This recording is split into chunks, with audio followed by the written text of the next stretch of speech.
Thank you. I would like to concur with Senator McCain. I thought the report was very detailed, and the recommendations are good and solid in terms of how to better understand the intelligence environment, how to improve security on the ground, and there's much we can learn from this report. But here's what we do not, we know nothing really, quite frankly, about President Obama before, during, and after the attack. They're making two movies about his leadership in the bin Laden raid, and he deserves great credit for making a tough call. Sending people into Pakistan was a very tough decision to make. It was well executed, and the president deserves great credit for making that call. However, you cannot live in a world where the president gets only credit and no scrutiny.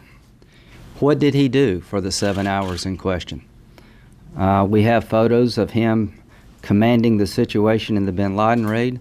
We know very little, if anything, about the role he played during the 7 hours of the attack. Why did the president himself, as late as 25 September, claim that this attack was related to a hateful video? And why did he continue to suggest that this was a demonstration spawned by a video that led to a riot, well beyond when that was plausible? That was no longer a plausible story. Did the president know about the decreasing security environment, the deteriorating security environment? Was he told about the April and June attacks on the consulate? Was he told about the 16 August cable where Ambassador Stevens says if we're attacked by al-Qaeda militia and there's 10 groups being identified, we cannot defend this place? What did the president know about the security environment in Libya before the attack? During the attack, what orders did he make, and why weren't they carried out? And after the attack, why did he push a storyline that I think was very misleading? As to Ambassador Rice, after this report, I hope the American people will understand that the story she told on 16 September was completely out of line with reality on the ground, and I believe firmly now more than ever that the story she told on 5 national television shows was more of a political story than it was informing the American people. The talking points, who changed the talking points, who took out references to al-Qaeda? When you look at the report, they reject the idea this was anything other than a terrorist attack, and al-Qaeda references are all over the report, and they're all over the cables coming out of Libya, Benghazi, Tripoli for months before. So when she said security at the consulate was substantial, significant, and strong, that was the furthest thing from the truth, and the report verifies that. The president said he picked her. She didn't know anything about Benghazi. She had nothing to do with it. If you got a problem, why don't you take it up with me? I thought that was an odd response. I thought it was very strange for the president wanting to pick somebody to tell America about Benghazi. It had nothing to do with Benghazi.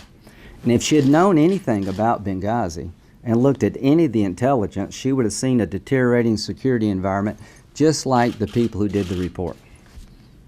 If you paid any attention at all, you would have understood why the conclusions were reached in this report, that the security environment was deteriorating months before the attack, and on September 11th itself, the last cable talks about how the militias warned the American government, you're backing Jabril. We don't like him. If you continue to support Jabril for prime minister, we will not be able to provide you reliable security. And that's a little-known fact that was in the last cable of September the 11th, the morning of the attack. So, as to Secretary Clinton, to those who suggest that she's dodging her responsibilities because she's not sick, I think that's inappropriate and not true. I think Secretary Clinton has been ill, suffered a concussion, and she will testify. But having said that, when her day to testify comes, she should testify as a sitting Secretary of State. And she needs to be asked. As far as I can tell, there was no interview of her in preparing this report. She needs to be asked about what she knew about the deteriorating circumstances in Benghazi. Did she see the 16 August cable? Was she informed of the rise of al-Qaeda militia? I think that is only fair and appropriate. Finally, as to funding, that is not an issue. Ms. Lamb said that funding wasn't a problem. I'm the ranking member of the Foreign Ops Appropriations Subcommittee. We made available money in Iraq to help anywhere in the world.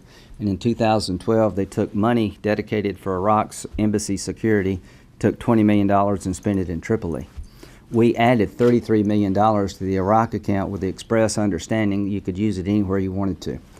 So I do worry about future funding cuts.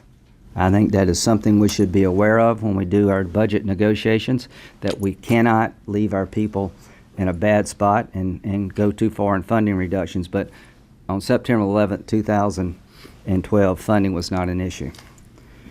This was inevitable. The people on the ground were telling us we're going to get killed if you don't do something different. They had two options: stop doing their job or just press on the best they could.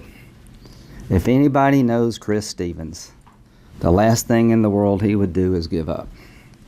People question whether Chris should have been there on 11 September, given the security environment. If you know Chris like I know him, that's the place he had to be, the place where it would make a difference. The Bush administration said many things about Iraq that were not accurate. John and I pushed back when we thought we needed to. We pushed back here because you can't allow any administration, Republican or Democrat, to get the glory of good operations and not accept the blame that comes when things go badly. And it's not that blame that I'm trying to assign to a particular person. I'm trying to learn. I'm trying to correct. The Bush administration eventually did correct failed policies. If this administration does not change their strategic view of how to engage in the Mideast, more Benghazis will follow. There was no Libyan government to outsource security to. These militias were unreliable, angry, and anybody who was looking at Benghazi, Libya with a critical eye at all could understand what our people on the ground were telling Washington. We were outsourcing security to a non-existent government. We were pushing the theme of leading from behind to a fault. Finally, I think it's fair to say that President Bush sometimes went in too strong without thinking of the consequences. I think it is fair to say that we're taking a back seat at a time of critical need for the world without thinking about the consequences. Mr. President, the strategy you're employing of trying to lead from behind is allowing the Mideast to blow up before our eyes. You need to engage based on reality. The reality is that Iraq is falling apart. If you don't do something there soon, the same thing that happened in Libya is going to happen in Iraq and other places throughout the world.